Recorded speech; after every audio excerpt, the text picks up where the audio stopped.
Hola a todos, bienvenidos a esta videoprepa del Centro de Estudiantes de Ingeniería Mecánica de la Universidad Simón Bolívar. El día de hoy vamos a estar trabajando un ejercicio del Teorema de Castigliano para el curso de Mecánica de Materiales 3. El ejercicio que vamos a resolver consiste en una estructura, está formada por tres elementos rectos de longitud L cada uno. Estos elementos están rígidamente unidos entre sí. Nuestra estructura por el lado izquierdo está fija, está empotrada, mientras que por el lado derecho se está aplicando una carga horizontal P en el extremo A. El ejercicio nos pide calcular el desplazamiento tanto vertical como horizontal del punto A, es decir, del punto donde se está aplicando la carga P. Este es un ejercicio extraído del libro del profesor Aquiles Martínez, Criterios Fundamentales para resolver problemas de resistencia de materiales. Vamos a ver primero qué nos dice el teorema de Castigliano.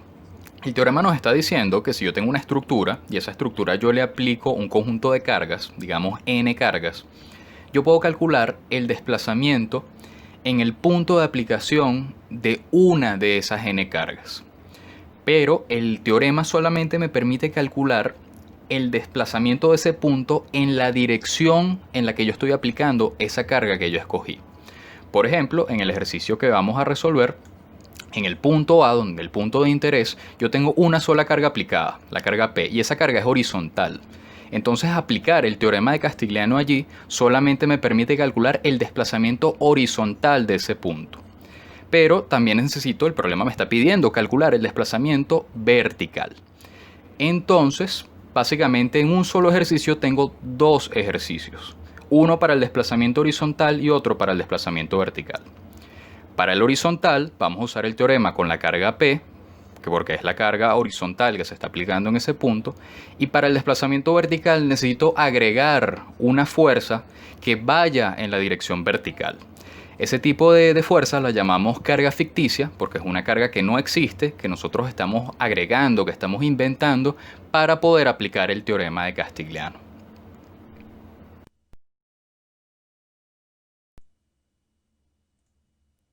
Entonces, en resumen, tenemos un primer problema donde voy a calcular el desplazamiento horizontal del punto A, y para eso voy a utilizar el teorema de Castigliano con la carga P, con las derivadas respecto a la carga P, porque es la carga que es horizontal.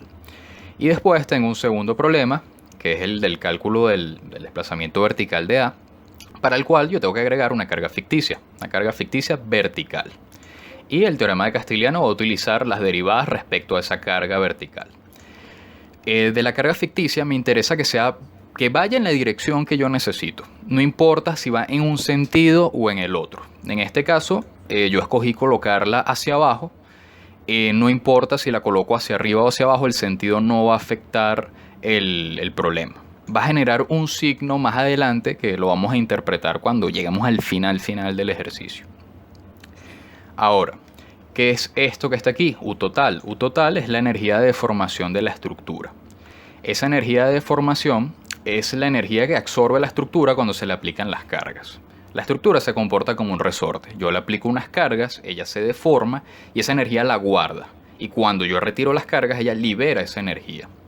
Entonces, en una estructura formada por varios elementos como esta, la energía total, la energía de deformación total, va a ser la suma de las energías de cada uno de sus componentes. En este caso, AB, BC y CD. Ahora, ¿qué sigue? Como tengo una estructura compuesta, voy a empezar a hacer un despiece, voy a separar cada una de las partes que conforman mi estructura. Empecemos entonces con el tramo AB. Separo el tramo AB, tengo esas dos cargas aplicadas en el punto A y calculo con estática las reacciones en el extremo B. Una carga horizontal P, una carga vertical Q y un momento. Esas son las reacciones porque esta unión B que está aquí es una unión rígida, es como un empotramiento, entonces me produce en general dos fuerzas y un momento. Ahora, tengo que escribir a continuación las expresiones de las fuerzas internas de mi elemento. Recordemos que las fuerzas internas son la fuerza cortante, la fuerza axial, el momento flector y el momento torsor. Nosotros estamos acostumbrados a que cuando vamos a hacer eso, colocar el origen de coordenadas en el extremo izquierdo del elemento. Y eso, en el caso del teorema de Castigliano, no siempre va a ser lo más conveniente. ¿Por qué? Porque más adelante yo voy a resolver integrales. Y esas integrales van a quedar mucho más fáciles si yo escojo un origen de coordenadas que me convenga. ¿Cuál es el que me conviene? El que me produzca las expresiones más sencillas, la que tenga menos términos. En este problema, fíjense que si yo coloco el origen de coordenadas aquí, la ecuación de momento flector solamente me va a involucrar un término con Q. Si la coloco del lado izquierdo, me involucra un término con Q y un término con QL. Entonces nos conviene colocar el origen de coordenadas aquí. Es lo más práctico. Ahora, ¿cómo escribo las ecuaciones, las expresiones de fuerzas internas? Recordemos la convención de signos. Esta es la convención de signos positivos para las fuerzas internas. En este caso, si coloco el origen de coordenadas aquí, hago un corte acá y me aparecen las fuerzas internas de este lado. Y estas son las direcciones positivas. Entonces, tengo como fuerza axial P, corto aquí, me aparece una P atracción. Y tengo como momento flector menos QX. A veces el signo del momento flector puede prestarse a confusión, pero hay una regla que nos ayuda a colocar el signo correcto, y es que fíjense de la convención de signos que los momentos flectores positivos son los que deflectan la viga con la concavidad hacia arriba. O sea, es decir, los que ponen la viga a sonreír. Si mi momento flector pone la viga a sonreír, ese momento flector es positivo. Es decir, así. Esto sería la viga sonriendo. Si pone la viga triste, ese momento flector es negativo. Entonces fíjense, corto aquí, tomo momento respecto al punto que corté. Esta fuerza me genera un momento negativo, me genera un momento que entra en el plano, quiero decir, y ese momento entrando en el plano pone a la viga triste. Entonces por eso lo coloco negativo aquí. Una regla sencilla para recordar cuáles son los signos positivos del momento flector. Ahora ustedes se preguntarán por qué solamente coloqué fuerza axial y momento flector y no coloqué fuerza cortante. La razón es que la energía, cada una de estas fuerzas internas contribuye a la energía de deformación. Es decir, voy a tener una energía de deformación asociada a lo axial, una energía de deformación asociada al momento flector y también una energía asociada a el corte, a la fuerza cortante. Pero en elementos largos, en vigas, generalmente la contribución del cortante es muy pequeña en comparación a la contribución del momento flector. Entonces se suele despreciar ese término de U cortante. Entonces en este problema solamente vamos a tomar en cuenta axial y flector. Generalmente, aunque no nos los digan, si el elemento es suficientemente largo, esto es totalmente despreciable frente a esto. Ahora, ¿qué sigue? Las derivadas. Para el problema 1 habíamos dicho que las derivadas las íbamos a tomar respecto a la carga P, porque es la carga horizontal. Entonces, voy a derivar cada una de mis expresiones de las fuerzas internas respecto a la carga P. Para la axial, la derivada respecto a P me da 1. Para el momento flector, la derivada respecto a P me da 0, porque sencillamente P no aparece en la expresión de momento flector. En cambio, para el problema 2, voy a hacer todas mis derivadas respecto a la carga Q. La derivada de la fuerza axial respecto a Q es 0, Q no aparece aquí, y respecto al momento flector sería menos XA.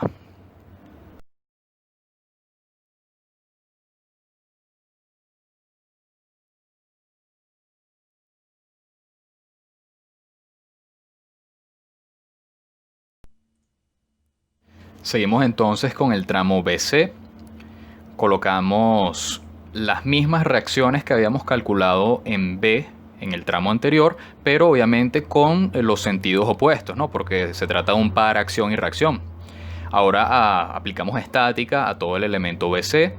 Voy a tener una fuerza Q hacia arriba, otra fuerza P y un momento que me garantice que todo este elemento esté en equilibrio. Ahora viene la selección del origen de coordenadas. ¿Qué me conviene más aquí? Bueno, fíjense que la expresión de momento, si coloco el origen abajo, tiene esto y tiene esto. Mientras que arriba tiene una fuerza también y tiene un momento, pero este momento tiene otro término más, tiene un PL, aquí no hay PL. Entonces es más conveniente colocar el origen de coordenadas abajo en B. Coloco mi origen de coordenadas y empiezo a escribir mis expresiones de las fuerzas internas.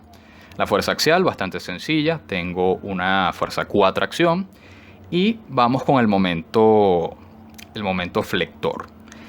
Aquí, como el elemento está vertical, puede prestarse también a confusión cómo coloco los signos.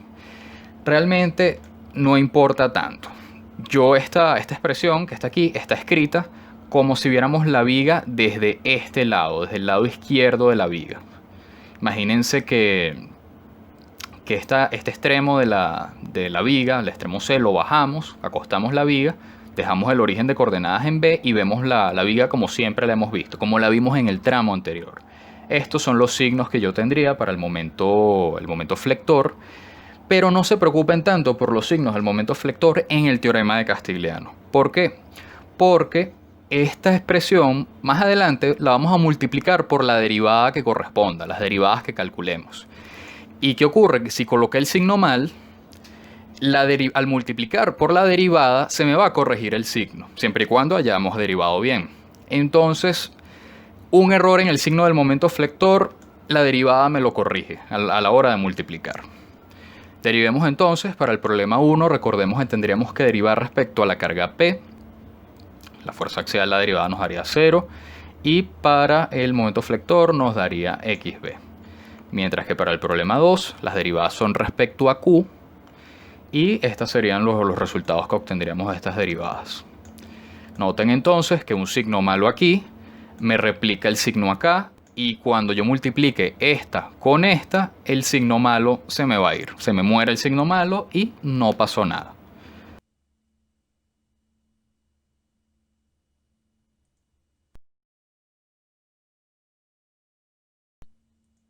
Seguimos entonces con el siguiente y último elemento, el último tramo, el tramo CD.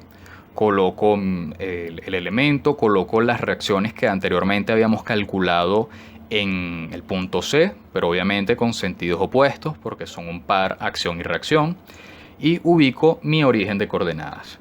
En este caso también nos conviene muchísimo más colocar el origen de coordenadas aquí en C, porque de esa manera me evito tener que quitar este empotramiento y calcular las reacciones aquí.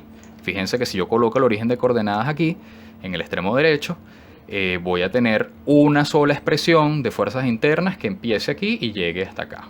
O sea, no hace falta quitar el empotramiento.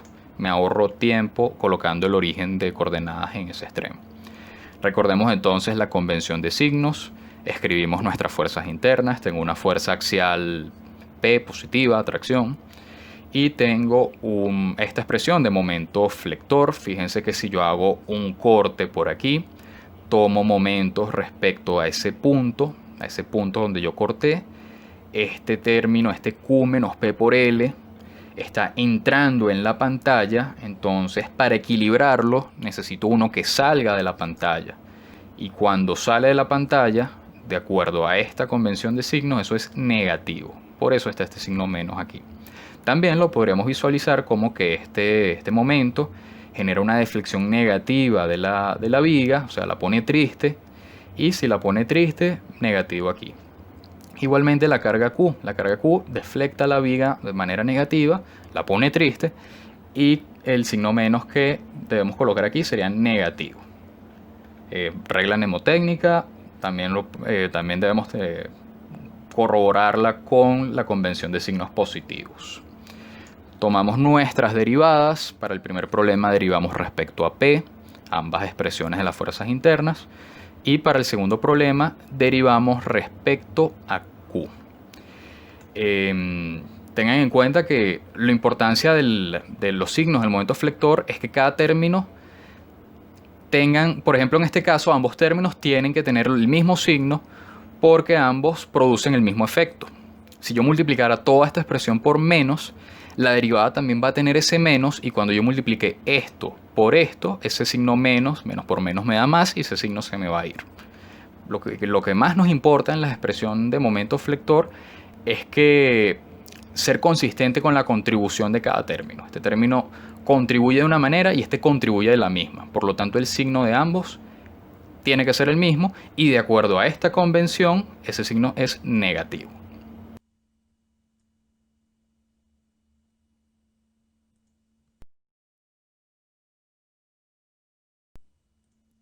Llegó el momento entonces de deshacernos de la carga ficticia, es decir, vamos a igualar la carga ficticia a cero donde sea que ella aparezca. Pero siempre es importante que tengamos en cuenta que eso solo lo podemos hacer después de haber derivado. Después de que hicimos todas las derivadas, vamos a igualar a cero. Tramo AB, estos son los resultados que obtuvimos para las fuerzas internas y para las derivadas. Donde aparezca Q, igualamos a cero. En el tramo BC obtuvimos estos resultados. Donde aparece Q igualamos a 0 e igualmente en el tramo CD. Las expresiones de las fuerzas internas donde tenemos Q, esa Q va a ser igual a 0.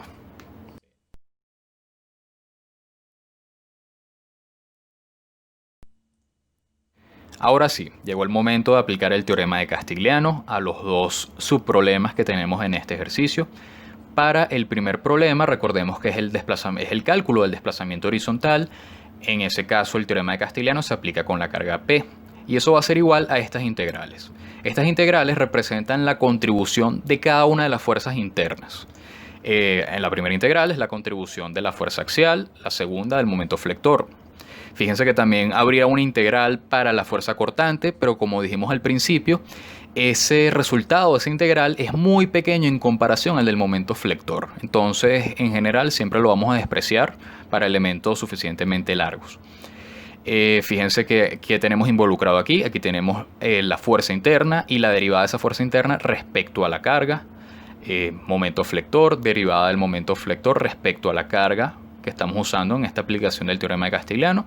Y lo que tenemos adicional siempre son propiedades del material, ¿no? En el caso de propiedades del material, de la estructura. En el caso de la fuerza axial tenemos el área de la sección, el módulo de elasticidad, aquí tenemos el módulo de elasticidad y el momento de inercia del eje de flexión.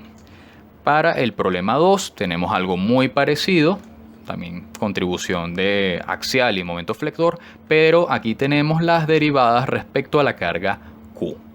Entonces, ¿cómo quedamos de antes? Después de haber hecho las cargas ficticias iguales a 0, en cada tramo obtuvimos estas expresiones. Así me quedaron las fuerzas internas en el tramo AB, así me quedaron las derivadas, así me quedaron las fuerzas internas y las derivadas en el tramo BC, y así me quedó todos los resultados en el tramo CD. Repito, después de haber hecho Q igual a 0. Ahora lo que tenemos que hacer es sustituir todo esto acá en donde corresponde la aplicación del teorema de Castigliano. Pero pendiente. En el teorema de Castigliano tenemos integrales. Si tenemos integrales, tenemos límites de integración. Si tenemos límites de integración, hay que prestarle atención a las coordenadas que utilizamos. Entonces vamos a recordar cuáles eran esos orígenes de coordenadas. Para el tramo AB, el origen de coordenadas empezaba aquí. Entonces mi coordenada XA va a ir de 0 a L. Para el tramo BC empezamos aquí. También voy a ir de 0 a L. Y en el último tramo, el tramo CD, voy a ir de 0 a L. Esos van a ser los límites de integración para mis integrales de aquí. Planteamos la primera integral y veamos cuáles son los términos que están involucrados aquí. Veamos, tramo AB. Contribución de axial. Para el tramo AB, problema 1. Estamos en el problema 1, cálculo del desplazamiento horizontal.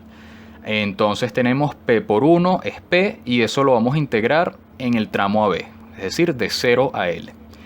A por E es constante, las podemos sacar de la integral porque el área no varía a lo largo del tramo y porque siempre el mismo material. Entonces salen de la integral. Ahora, contribución de flexión en el tramo AB. Aquí 0, 0, 0 por 0 es 0. No tengo una integral asociada a esa parte. Para el tramo BC, la contribución de axial también es 0. Fíjense que hay 0 y 0. Pero si tengo contribución del momento flector, P por X me da PX cuadrado y eso lo integro de 0 a L. Integro la coordenada XB de 0 a L. Nuevamente E por I es constante, sale de la integral. Y en el último tramo sí tengo contribución tanto de axial como de momento flector. Para el axial, P por 1, P. Lo integro de 0 a L, es el rango en el cual se mueve la coordenada XC. Y el momento flector, PL por L, me da PL cuadrado y eso lo integro de 0 a L. Ahora, para el problema 2, el desplazamiento vertical, utilizamos las derivadas respecto a Q.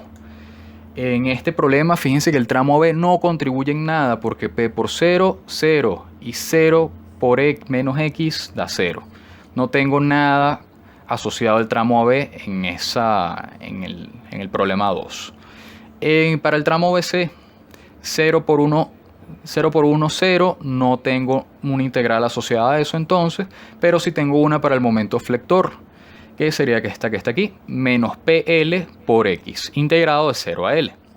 Y para el tramo CD, el último tramo, P por 0, 0, no tengo la integral asociada a fuerza axial, pero sí tengo la integral asociada a momento flector, PL por menos L menos XC. Es esta integral que tenemos aquí, nuevamente se va a integrar de 0 a L de acuerdo a estos orígenes de coordenadas que tenemos aquí. Y E por I es constante para esa viga, por eso sale de la integral.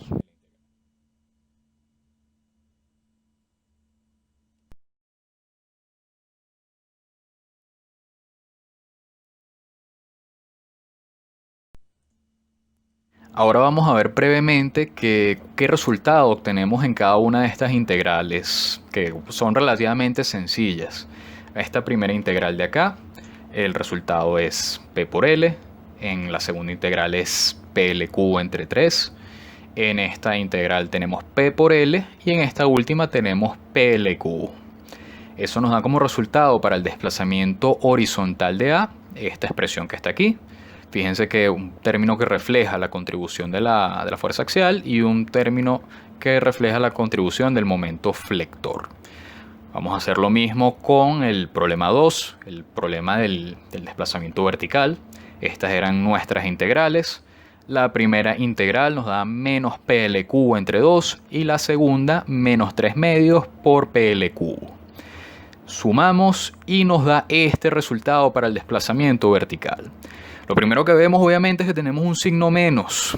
¿Qué representa ese signo menos? Bueno, recuerden que al principio nosotros dijimos que íbamos a colocar la carga Q, la carga ficticia Q hacia abajo. Yo les dije que no importaba el sentido de la carga, lo que importaba es que fuese vertical. Como la coloqué hacia abajo, el signo menos lo que me está diciendo es que el desplazamiento en verdad ocurre en sentido contrario al que yo usé para la carga ficticia. Es decir, yo coloqué la carga ficticia para abajo, el desplazamiento ocurre hacia arriba. Eso es lo que me está diciendo ese signo menos, que va al contrario de lo que se le colocó a la carga ficticia. Es muy importante que cuando lleguemos a los resultados finales siempre verifiquemos las unidades. Hagamos un breve análisis dimensional. Los resultados obviamente nos tienen que dar unidades de longitud porque son desplazamientos. Y bueno, tenemos bastante términos involucrados, tenemos fuerzas, tenemos longitudes, módulo de elasticidad, inercia. Es bueno que verifiquemos que las unidades sean consistentes. Si no lo son, es probable que nos hayamos equivocado en las integrales, nos hayamos comido algún término.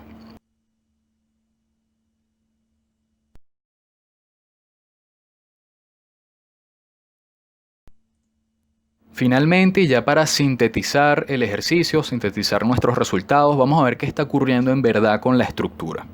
Tengo mi estructura, se aplica la carga P horizontal. ¿Y qué ocurre con el punto A? ¿Cómo se desplaza ese punto después de aplicar la carga? Bueno, originalmente mi elemento está en posición horizontal y producto de esta aplicación de P, ese jalón que produce P, hace que el extremo de este elemento, de esta viga, se desplace horizontalmente hacia adelante, pero también este jalón jala aquí a este elemento vertical que se flexiona y ese conjunto de desplazamiento, ese campo de desplazamiento, hace que el punto A, además de moverse hacia adelante, también se mueva hacia arriba. Es decir, que en este problema plano tengo un vector desplazamiento asociado al punto A con una componente horizontal y una componente vertical, que son las dos componentes que nosotros calculamos. Para el desplazamiento horizontal obtuvimos este resultado, es que va hacia la derecha, y para el desplazamiento vertical obtuvimos este otro resultado. Fíjense que le quité el signo menos, pero dejé indicado que ese desplazamiento ocurre hacia arriba. Le quité el signo menos porque en verdad lo que nos interesa es la magnitud de ese desplazamiento y hacia dónde va. Y eso es lo que estoy indicando con esas flechas. Muchísimas gracias. Espero que les haya sido útil esta videoprepa del Centro de Estudiantes de Ingeniería Mecánica de la Universidad Simón Bolívar. Nos vemos en una próxima videoprepa.